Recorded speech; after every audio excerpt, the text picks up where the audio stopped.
Amid the trials of illness and growing criticism, Swami Vivekananda's unwavering commitment to spiritual and social reform shone brightly. In this episode, witness how he faced the challenge of uniting diverse sects and see the profound moments of revelation and leadership that defined his final days. Discover the enduring legacy of his teachings on service, discipline, and unity. Welcome back to our series on Swami Vivekananda's life. In this episode, we dive into his relentless pursuit of unity and service despite deteriorating health. From his passionate exhortations to his disciples to the moments of profound spiritual insight, Swami Vivekananda's final days were a testament to his extraordinary dedication. Join us as we explore how he managed the Belur monastery's daily life, inspired his followers, and left an indelible mark on his disciples and beyond. One of the lay disciples pointed out the difficulty of establishing unity and harmony among the diverse sects in India. Vivekananda replied with irritation, "Don't come here anymore if you think any task too difficult. Through the grace of the Lord, everything becomes easy of achievement. Your duty is to serve the poor and the distressed without distinction of caste and creed. What business have you to consider the fruits of your action? Your duty is to go on working and everything will set itself right in time and work by itself. My method of work is to construct and not to destroy that which is already existing. You are all intelligent boys and profess to be my disciples. Tell me what you have done. Couldn't you give away one life for the sake of others? Let the reading of Vedanta and the practice of meditation and the like be left for the next life. Let this body go in the service of others, and then I shall know you have not come to me in vain."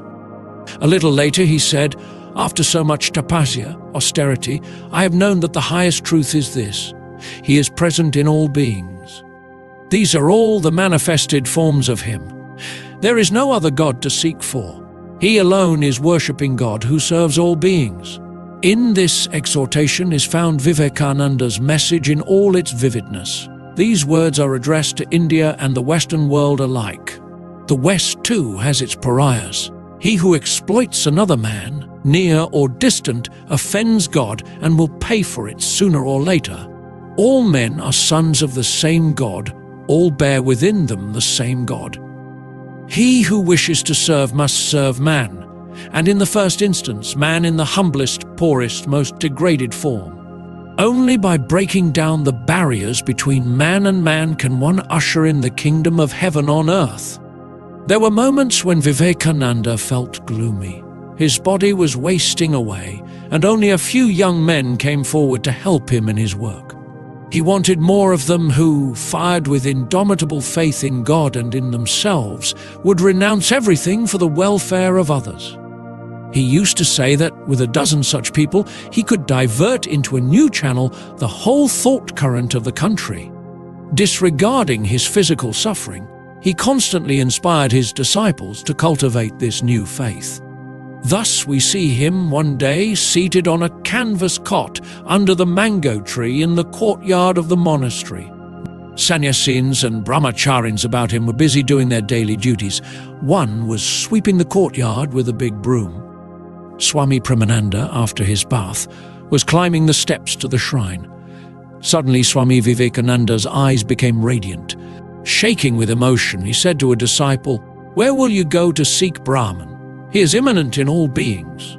Here is the visible Brahman. Shame on those who, neglecting the visible Brahman, set their minds on other things. Here is the visible Brahman before you, as tangible as a fruit in one's hand. Can't you see? Here is Brahman."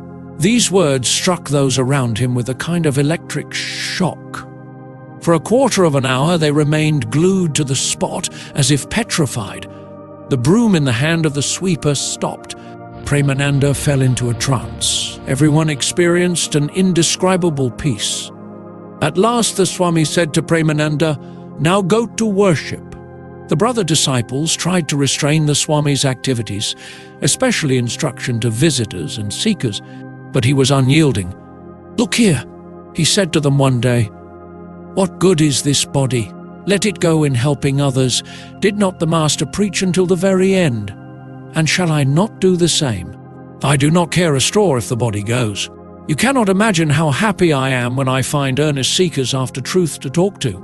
In the work of waking up Atman in my fellow men, I shall gladly die again and again. Till the very end, the Swami remained the great leader of the monastery, guiding with a firm hand the details of its daily life, in spite of his own suffering.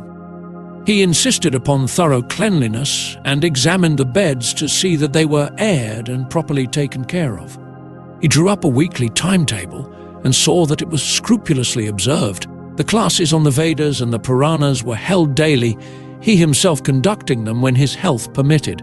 He discouraged too much ritualism in the chapel. He warned the monks against exaggerated sentimentalism and narrow sectarianism. But the leader kept a stern watch on the practice of daily meditation on the part of the inmates of the monastery. The bell sounded at fixed hours for meals, study, discussion, and meditation.